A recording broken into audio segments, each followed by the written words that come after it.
She lost $1 billion in the time it took me to button my coat. I didn't plan it that way. I didn't even know, walking into that boardroom, that today would be the day. I only knew that when my niece said the words "escort him out," I would do exactly what she asked. Because 40 years ago, my brother wrote a sentence into a contract, and nobody, not even her, ever read it. Wherever you're watching from today, a kitchen, a commute, a quiet hour stolen from a long week, pull in close. This isn't a revenge story. It's a story about what happens when the people who built something get told they don't belong in it anymore. Stay with me. The waitress here knows me by my coffee, not my name, which is exactly how I like it. It's the morning after. The booth by the window is mine because I'm the only one in it at this hour. Outside, the city is doing that thing cities do before sunrise, exhaling. The bakery across the street has its lights on. A man in a parka is hosing down the sidewalk. Somewhere a few blocks east, in a glass tower I helped finance in 1994, my niece is probably still awake, staring at her phone, watching the futures market move against her in real time. I order the eggs. I don't check my phone. I am 68 years old. My name is Harlan Cross. Until yesterday morning at 9:14 a.m., I was the vice chairman of Cross Mercer Holdings, a position I'd held for 31 years. At 9:17 a.m., I was unemployed. By 9:22, I was on the sidewalk, holding a cardboard box that I hadn't actually filled. A young security guard named Theo had filled it for me, because his hands weren't shaking and mine were. By the time the markets opened this morning, the company my brother Daniel and I built from a one-room office above a print shop in Akron had lost just over $1 billion in market capitalization. All of it tied, in one way or another, to a clause my brother wrote 41 years ago on a yellow legal pad, in pencil, while I made coffee. I want to tell you about that clause. I want to tell you about Daniel. I want to tell you about a 29-year-old woman named Vivienne, who looked me in the eye across a boardroom table yesterday and said 2 words she did not understand the weight of. But mostly I want to tell you about the quiet between the moment she said them and the moment I stood up. That quiet is the whole story. My brother Daniel was 4 years older than me, and the only person on earth who ever looked at me like I was the smart one.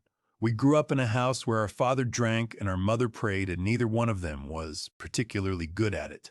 Daniel got out first, the way older brothers do. He went to Ohio State in a partial scholarship, studied engineering, came home one summer with a duffel bag and an idea. He sat me down at the kitchen table. I was 19, working at a hardware store, and he said, "Harlan, I think we could build something." What he wanted to build, in 1984, was a logistics company. Trucks, routes, contracts with the small manufacturers nobody else wanted to bother with. He had the engineering brain. He needed somebody who could read people, read contracts, hold the back office together while he was on the road. He needed me. He said so out loud, which my father had never managed. We started in a room above a print shop. The landlord let us pay half the rent the first 6 months because Daniel fixed his furnace. I taught myself contract law from a paperback I bought used. We hired our first driver in 1985. By 1989, we had 11 trucks and a real office. By 1996, we were Cross Mercer Holdings, publicly traded, with a logistics arm, a real estate arm, and a small industrial supply division. Daniel had bought on a hunch. Here's the thing about my brother that nobody who came later understood. Daniel did not trust money. He did not trust the way it changed people, including the people who made it. When we incorporated, he insisted, over the objections of 3 lawyers who billed us by the quarter hour, that the founding shareholder agreement include what he called a reversion clause. The clause was simple in spirit. If at any point a controlling shareholder of Cross Mercer Holdings unilaterally removed a founding officer from operational involvement without cause and without a board-ratified severance package executed at least 30 days in advance, the controlling shareholder's voting rights would automatically convert into non-voting preferred shares for a period of 7 years, and the founding officer's equity would revest at a premium tied to the company's enterprise value at the moment of removal. The lawyers hated it. They said it was unenforceable. They said it was paranoid. They said no court would uphold it. Daniel wrote it in pencil on a yellow legal pad anyway, while I made coffee in a Mr. Coffee machine that we had stolen from his ex-girlfriend's apartment. He handed it to the lead lawyer and said, "I don't care if it's enforceable. I care if it's there." Then he wrote in the margin, in his terrible handwriting, "Because someday somebody will try. And I want them to find this when they look. That sentence is still in the document. I have a photocopy of the original page in a drawer at home. I have looked at it more times in the last 3 years than I can count. Daniel died on a Tuesday in March, 3 years and 2 months ago. Pancreatic cancer, 11 weeks from diagnosis to funeral. He was 64. His daughter Vivi, to the 4 people on earth who were ever allowed to call her that, of whom I was one until I wasn't, inherited his controlling stake.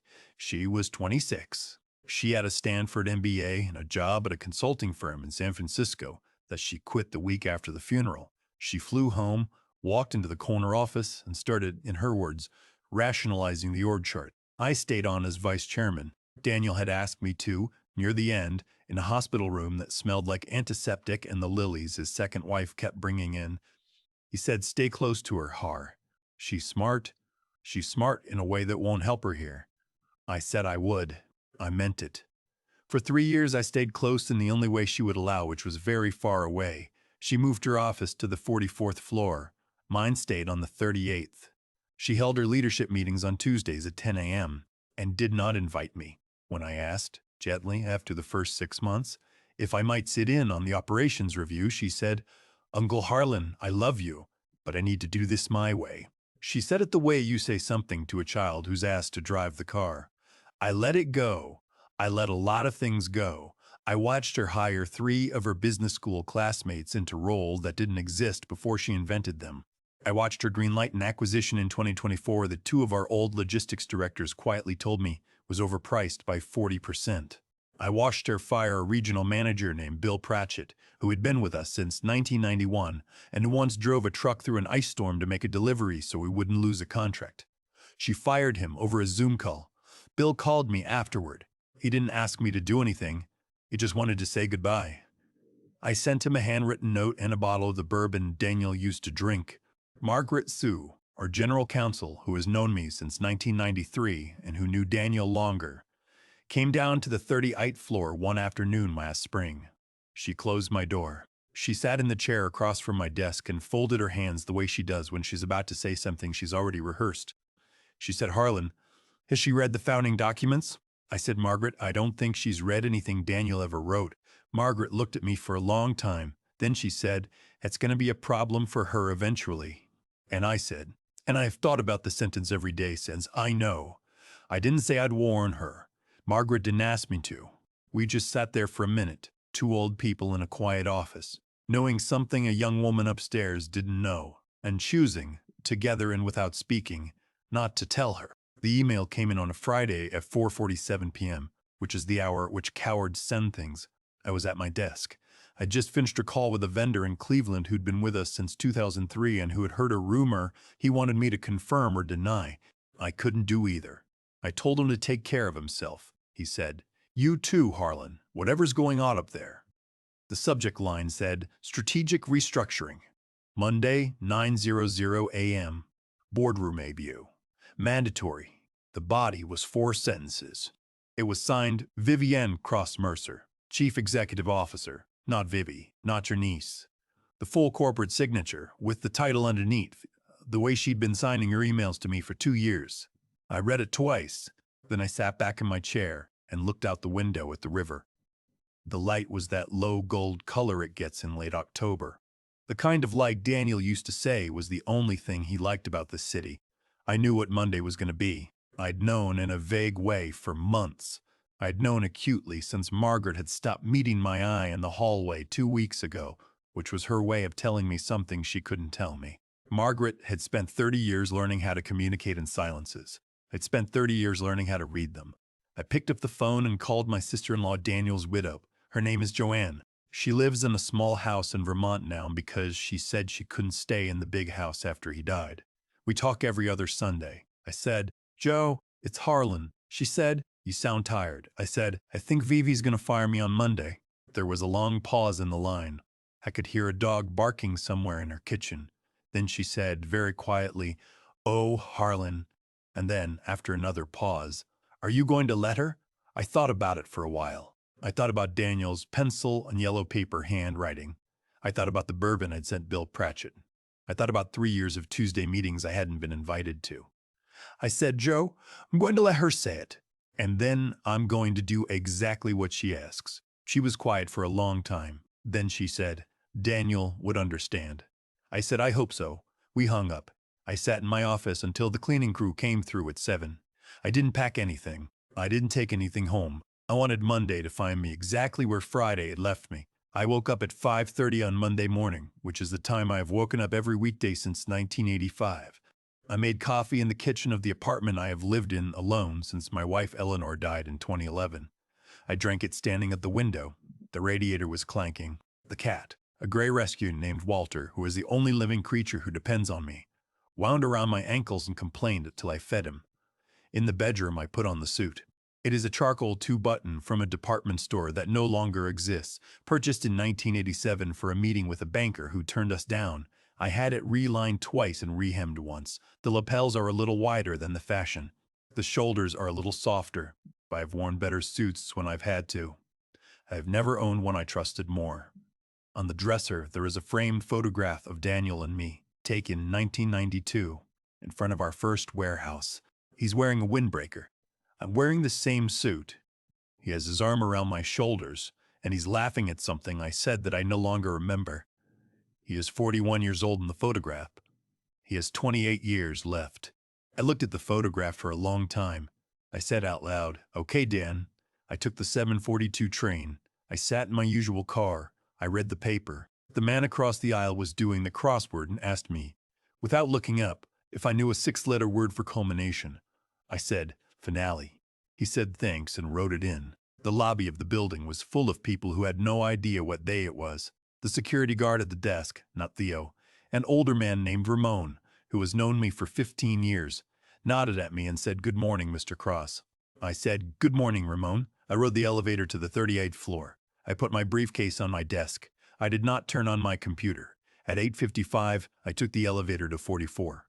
Margaret was already in the boardroom when I walked in. She was sitting in her usual chair, which is the one immediately to the right of where the chairman sits. She had a leather portfolio open in front of her. She did not look up when I came in, but I saw her hand resting flat on the portfolio, and I saw her thumb move, very slightly, against the leather. Once. A small acknowledgement meant for me that no one else in the room would have noticed. I took my seat. 2 of Vivi's MBA hires were already there, both of them on their phones. The CFO, a man named Patel, whom I had hired in 2009, would not look at me. The other directors filed in over the next several minutes. Nobody spoke to me. Nobody spoke much at all. At 9:11, Vivi walked in. She was wearing a navy suit and the pearl earrings her father had given her when she graduated from Stanford. Her hair was pulled back. She had a folder under her arm. She did not sit down at the head of the table. She stood behind her chair, with her hands resting on the back of it, the way she had probably practiced in front of a mirror. She said, "Good morning, everyone. Thank you for being here." And then she looked at me. I want to describe this carefully because I have lived in it now for almost 24 hours and I want to get it right. She did not look angry. She did not look triumphant. She looked more than anything prepared. Like a person about to give a presentation she has rehearsed enough times that the words have stopped meaning anything to her. She said, "As many of you know, over the past several months I have been reviewing the leadership structure of this company. I believe Cross Mercer is at an inflection point. To meet the demands of the next decade, we need a leaner, more agile executive team, one aligned with a single strategic vision." She paused. She looked down at her folder. She did not open it. She said, "Effective immediately, the position of vice chairman is being eliminated." There was a small sound somewhere in the room. I couldn't tell who made it. Maybe Patel, maybe one of the older directors, an attorney named Whitfield, who had served on our board since 2002. Vivi continued. She was still looking at the folder. She said, "Harlan, I want to thank you for your decades of service to this company. Your contributions to its founding will not be forgotten. However, the board and I have determined that your continued involvement is no longer consistent with the direction we need to take." She had not run this past the board. I knew that because Whitfield's face had gone the color of a hospital sheet. She finally looked up at me. She said, "We prepared a severance package. Margaret has the documents. We'd like you to sign them this morning." I did not say anything. I just looked at her. It is hard to describe what was in her face in that moment. It was not cruelty. It was something colder and in a way sadder than cruelty. It was the look of a person who had decided some time ago that I was an obstacle and who had stopped some time before that, seeing me as a person at all. After a moment, when I did not move and did not speak, something in her expression shifted. The prepared calm cracked very slightly, and underneath it, I saw what I think she had been hiding from herself. She was afraid of me, not of what I might do, of what I represented, of the fact that I had been in this room when she was in a car seat, and the fear made her sharper. She said, "Harlan, please don't make this difficult." I did not say anything. She said, "I need you to leave the room." I looked then at Margaret. Margaret was looking at her portfolio. Her thumb was still resting flat against the leather. She did not move. She did not lift her head. She did not say the words I knew she was holding in her mouth, which were Vivienne. "Before you go any further, you need to read Section 7 of the Founding Shareholder Agreement." She did not say them. She had decided weeks ago, perhaps months ago, that she was not going to say them. And in that moment, looking at the top of Margaret's silver head, I understood why. Margaret had loved Daniel too. I turned back to Vivi. I still did not speak. And that was when she said it. She looked past me at the doorway, where a young security guard had appeared, summoned, I realized, by some signal she'd arranged in advance. He was perhaps 24 years old. He had a soft face and very clean shoes. His name, I would learn 10 minutes later, was Theo. She said, "Escort him out." The room stopped breathing. I stood up. I did it slowly, because I am 68 years old and my left knee is not what it was, but also because I wanted to give her one more second to look at me, one more second to remember, if she could, that she had sat on my lap at her father's 40th birthday party and called me Uncle Har, and asked me to read her The Velveteen Rabbit twice in a row.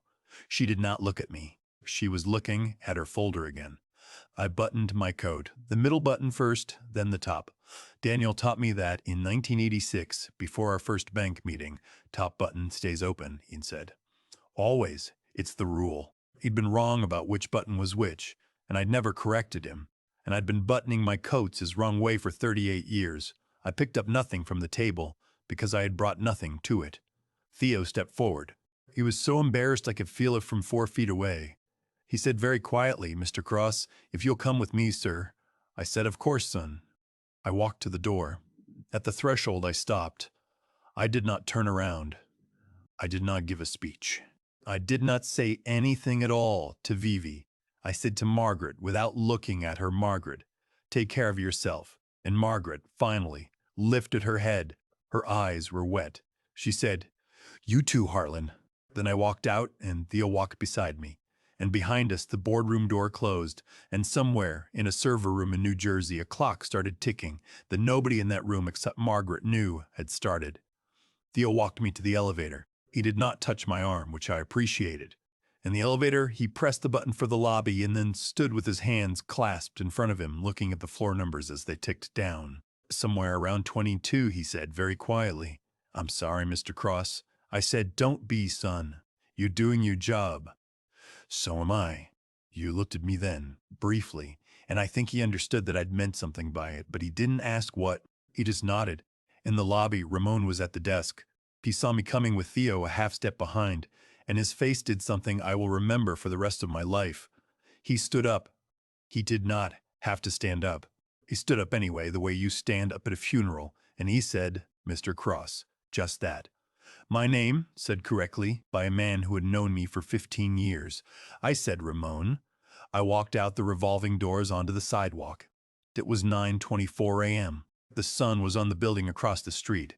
I did not have my briefcase because my briefcase was still on my desk on the 38th floor, and I was never going back to that desk, so the briefcase belonged to whoever wanted it.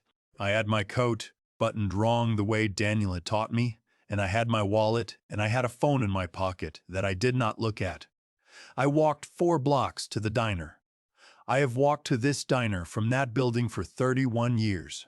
The waitress, whose name is Denise, and who has worked there longer than I have been vice chairman, looked up when I came in and said, "Harlan, honey, you're early." I said, "Den, I'm done. You said your stink dicks meeting second." Then she said, "Eggs." I said, Eggs. I sat in my booth. I did not check my phone for another 2 hours. Here's what was happening in those 2 hours, which I learned later in pieces, partly from Margaret, and partly from Whitfield, and partly from a Wall Street Journal reporter who called me on Wednesday afternoon and was very polite. The reversion clause, as Daniel and I had written it in 1984, and as it had been quietly preserved through 3 rounds of corporate restructuring because no one had ever had a reason to amend it out, contained a triggering mechanism. The mechanism was technical, and I will spare you the legal architecture, but the heart of it was this. The clause activated automatically, by its own terms, the moment a founding officer was removed from operational involvement without cause and without a board-ratified severance package executed at least 30 days in advance. Vivi had not ratified a severance package with the board. She had drafted one and waved at it. She had not given me 30 days. She had given me 90 seconds. She had also, and this is the part Daniel had been most insistent about, used the specific phrase, escort him out in the presence of 2 or more board members and the company's general counsel. Daniel had written, in the margin of the original draft in pencil, the clause should trigger on the act of physical removal, not on the paperwork. People hide behind paperwork. People hide behind the moment they tell a man to leave. The lawyers in 1984 had thought he was being dramatic. They had drafted the language anyway because Daniel was paying them and because they thought it would never matter. It mattered at 9:17 a.m. on a Monday in October, 41 years later. The moment Theo stepped forward, the clause triggered. The moment I stood up and walked out, it locked. Vivi's voting rights, the controlling stake she had inherited from her father, the thing that made her CEO, the thing that made the board do what she wanted, converted automatically into non-voting preferred shares for a period of 7 years. She still owned the equity. She still owned it on paper, but she could not vote it. She could not direct the company with it. She could not, as of 9:17 a.m. on Monday, fire anyone, hire anyone, approve any acquisition, or set any strategy.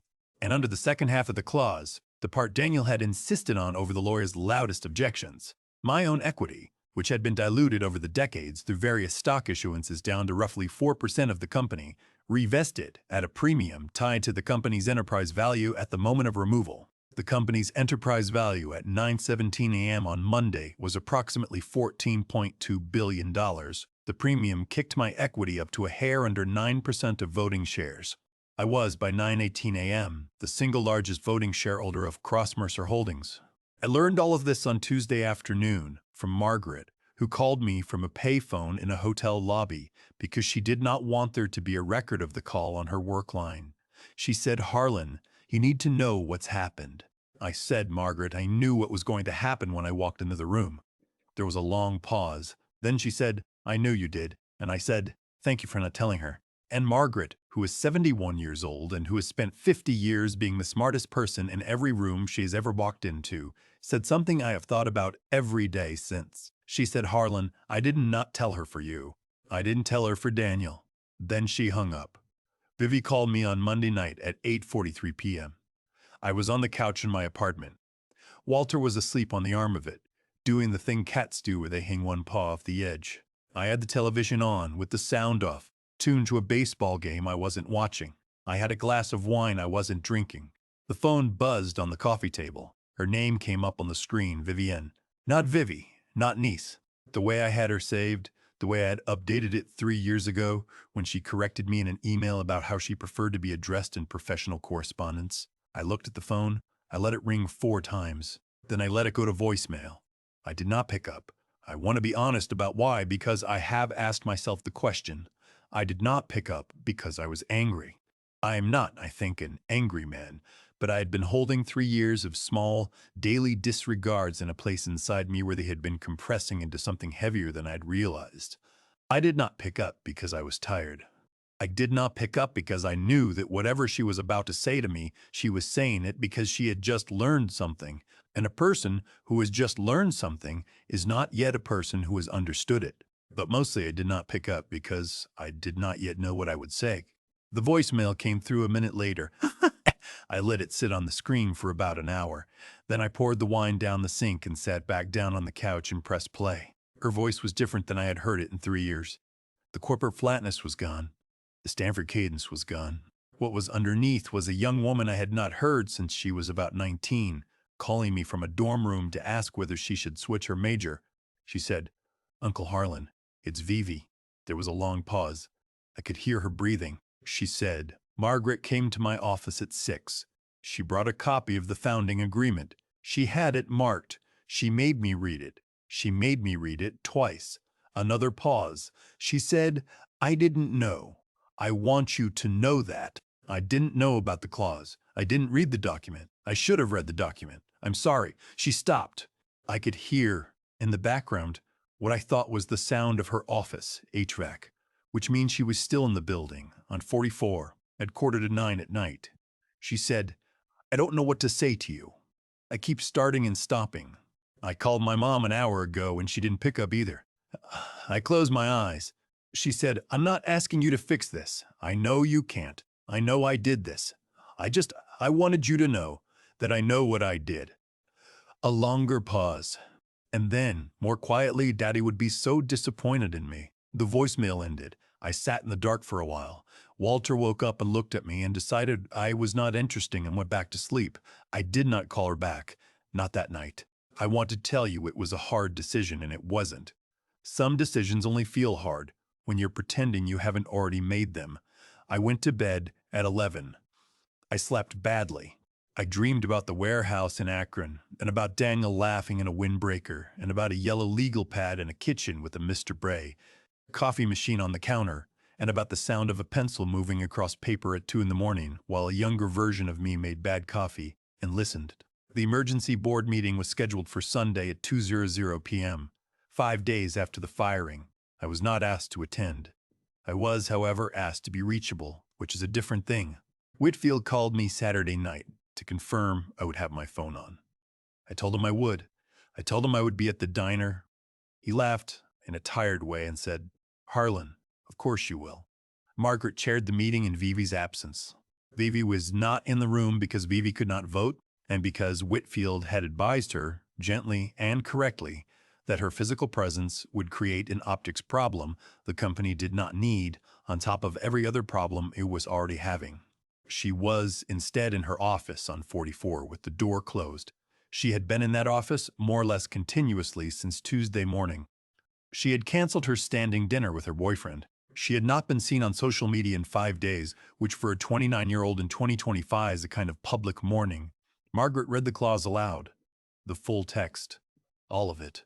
Including Daniel's pencil margin note, which had been preserved in the official corporate record because Daniel had insisted, in 1984, that the marginoia be photographed and notarized along with the typed document. The lawyers in 1984 had thought he was insane. The lawyers in 2025, listening to Margaret read his pencil note aloud, 41 years later, in a glass-walled boardroom on the 44th floor of a building he had never lived to see finished, sat very still and did not interrupt.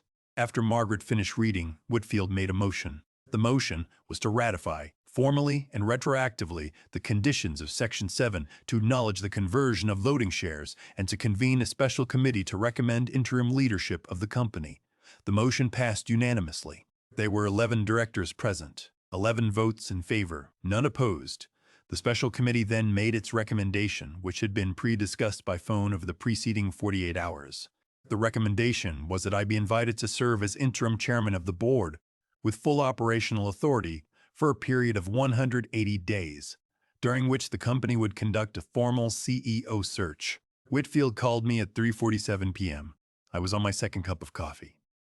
Denise had stopped asking me if I wanted anything else. She just refilled the cup every 20 minutes and let me sit. Whitfield said, "Harlan, the board is asking you to come back." I let the words settle. I watched a young couple across the street pushing a stroller. The baby was wearing one of those knitted hats with ears on it. The mother was laughing at something the father had said. I said, "Tom, tell the board I appreciate the offer. Tell them I'll accept the chairmanship for 180 days. I will not accept operational authority. I will appoint a search committee on Monday morning. I will sit in the chair until they find the right person. Then I will leave." Whitfield was quiet for a moment. He said, "Harlan, you could run this company." I said, "Tom, I ran this company for 30 years from the 38th floor. I don't need to run it from 44. I just need to make sure the next person who does isn't somebody who hasn't read the documents." He laughed very softly. He said, "Understood." I said, "And Tom?" He said, yes. I said, Vivian retains her board seat, non-voting per the clause, but she keeps the seat. She is Daniel's daughter. She does not get written out of her father's company because she made one bad Monday. There was a long pause on the line. Whitfield said, Harlan, the board was going to recommend her removal. I said, tell the board the largest voting shareholder has expressed a preference. He said, understood. We hung up. Denise came by with the coffee pot. She topped me off. She said, you look a little better today, Har. I said, Den, I think I am. The market opened on Monday morning at 9:30, exactly 1 week after she said the two words. I was at the diner. Denise had stopped bringing me the menu on Wednesday and started just bringing the eggs. The booth by the window had become, in some unspoken way, mine in a more permanent sense than it had been before, which is saying something, because it had already been mine for 31 years. I had brought a small portable radio. It was an old thing, plastic, with a single speaker, that Eleanor had bought for the kitchen in 1998 and that I had never thrown away, because I never throw anything of hers away. I had tuned it to the financial station before I left the apartment. I set it on the table next to the napkin dispenser. Denise gave it a look, but did not comment. The opening bell rang. Cross Mercer Holdings opened down 19%. The announcer on the radio said the words Cross Mercer 3 times in the first 10 minutes, which is more times than the company had been mentioned on financial radio in the previous 5 years combined. There had been a Wall Street Journal piece on Friday afternoon. There had been a Bloomberg piece on Saturday morning. There had been, by Sunday night, a think piece in a business magazine I had never heard of, written by a woman who had interviewed Margaret for 40 minutes and who had quoted Daniel's pencil margin note in her opening paragraph. The company's market capitalization when the closing bell rang Friday afternoon had been $14.2 billion.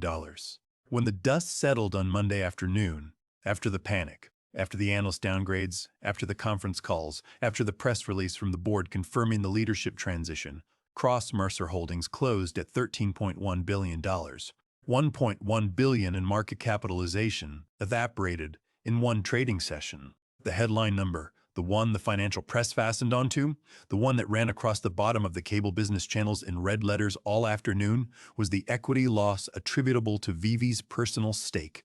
She had inherited roughly 43% of the company from her father.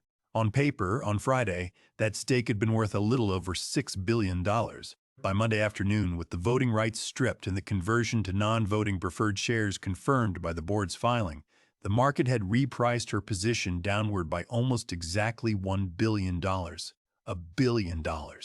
In one day, off one sentence, I listened to the radio say the number. I drank my coffee. I did not feel what I had expected to feel, which I think I had been bracing for since Tuesday. I had expected to feel vindicated. I had expected to feel, at least for a moment, the cold, clean satisfaction of a thing I had carried for 3 years, finally setting itself right. What I felt instead was tired. I felt tired the way you feel tired at the end of a long funeral, when the last car has pulled away from the cemetery and you're left standing on the lawn with your coat over your arm and nowhere in particular to be. I felt tired the way Daniel had looked near the end, when he told me to stay close to her. I had stayed close. I had stayed close in the way she would allow. And in the end, the staying close had cost her $1 billion, because it had not stopped her from saying the words, and I had not stopped her from saying the words, and Margaret had not stopped her from saying the words, and Daniel, in pencil, 41 years ago, at a kitchen table in Akron, had ensured that when she said them, they would mean something. Denise refilled my cup. She glanced at the radio, where the announcer was now talking about something else, some company in Texas that had missed an earnings forecast. She said, was that you they were talking about, Har? I said, Dan, that was my brother. She nodded like she understood, which she didn't exactly, but which she did in the way that matters. She said, he'd be proud of you. I said, I hope so. I paid for the eggs. I left a larger tip than usual. I walked out into the October sunlight, and I walked, for the first time in a week, not toward home, but toward the train. I had somewhere to be. The cemetery is 46 minutes north of the city by train, then another 15 minutes by cab from the station. I had made the trip on the second Sunday of every month since March of 3 years ago. I had not made it in October yet because the second Sunday in October was the Sunday I had spent on the phone with Whitfield, and I had not been able to bring myself to come the day after. So I came on a Monday. Daniel would not have minded. Daniel never cared about calendars. The grave is on a small rise, under a maple that was already half bare. The headstone is plain. Joanne had wanted plain. Daniel had wanted plain. The inscription says his name, his dates, and 3 words underneath that Joanne and I had argued about for 2 hours before agreeing on. He built things. I had brought nothing. I never bring anything. Daniel had hated cut flowers. He thought it was strange to kill a plant to mark a death. I stood at the foot of the grave for a while. The wind moved the dry leaves around my shoes. Somewhere over the next rise, a groundskeeper was running a leaf blower, and then he stopped, and then it was quiet. I said, out loud, Dan, she called me on Monday night. I didn't pick up. I said, she said you'd be disappointed in her. I said, I think she's right, but I think you'd also be disappointed in me if you knew I let her say those words without warning her. And I think you'd be disappointed in Margaret. And Margaret is the smartest person you ever hired, so I think you'd live with it. The wind moved through the maple. A few more leaves came down. I said, I don't know how to be in a family with her anymore, Dan. I don't know if I can. I don't know if she can. But I'm not going to be the one who closes the door.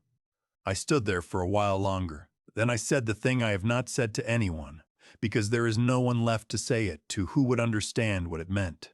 I said, I miss you. I miss you every day. I miss you most when something happens that you would have laughed at.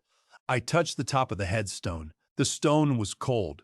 I walked back down the rise to where the cab was waiting. That night at the kitchen table in my apartment, with Walter sitting on the chair across from me, the way he does when he wants to supervise, I wrote a letter.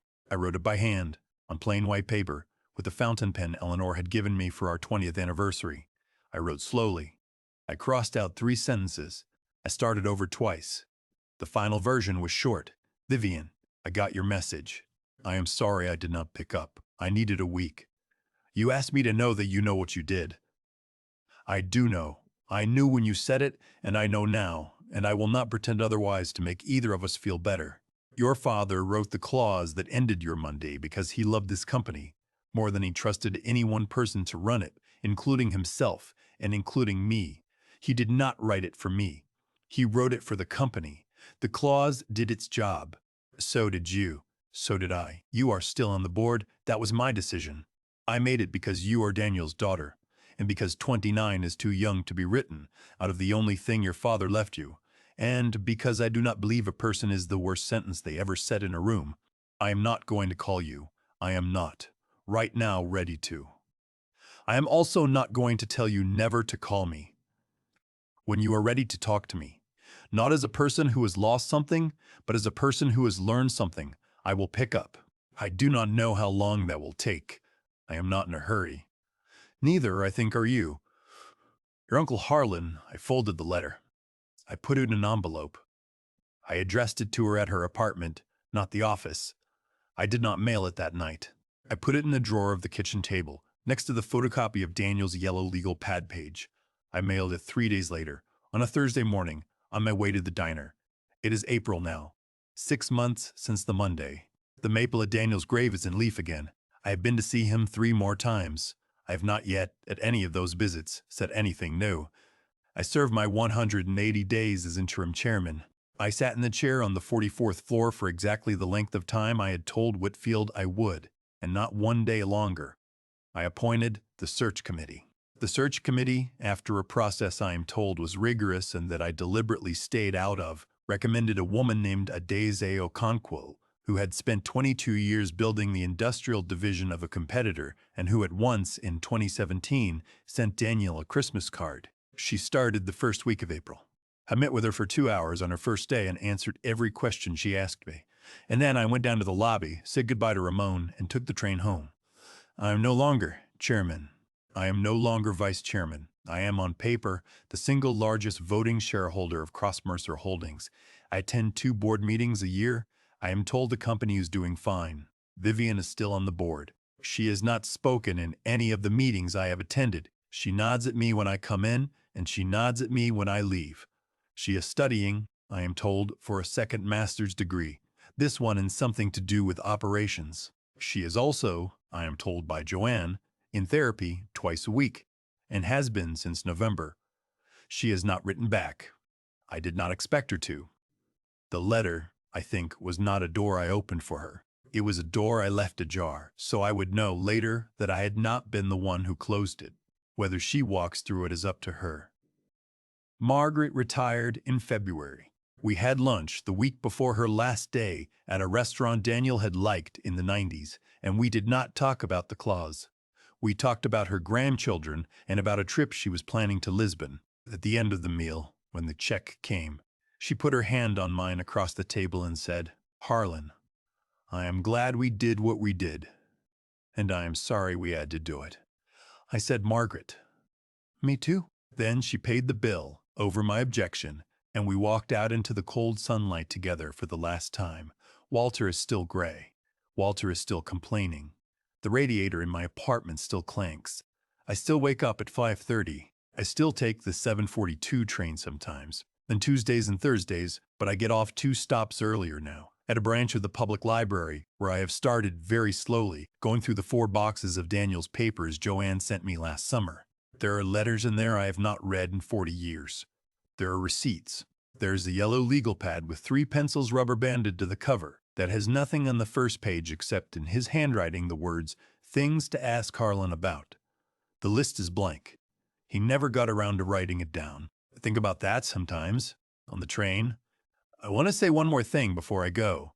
When I was a younger man, I believed that the worst thing a person could do to you was take something from you. Money, time, position, love. I spent a long part of my life arranging my affairs so that no one could take things from me, and I was successful at it, and it made me, I think, a smaller man than my brother. What I have learned in the 6 months since a 29-year-old woman in pearl earrings told a security guard to escort me out of a room is that the worst thing a person can do to you is decide, quietly and over a long period of time, to stop seeing you. Firing me did not hurt. 3 years of Tuesday meetings I was not invited to hurt. The firing was just the moment the not seen became loud enough to put on a calendar. If there is something I want you to take from the story, it is this. Pay attention to the people who built the room you are standing in. You do not have to agree with them. You do not have to keep them in the room forever. But you should know their names, and you should know what they did, and you should, at the very least, read the documents they signed before you decide they no longer belong. Because the documents are still there. The pencil marks are still there. The clauses are still there. And somewhere, in a diner, an old man in a charcoal suit from 1987 is drinking a cup of coffee and waiting to find out whether you bothered to look. I bothered. I always bothered. That is the only inheritance I ever needed from my brother, and he gave it to me a long time before he died. The eggs are getting cold. I should go. Thank you for sitting with me.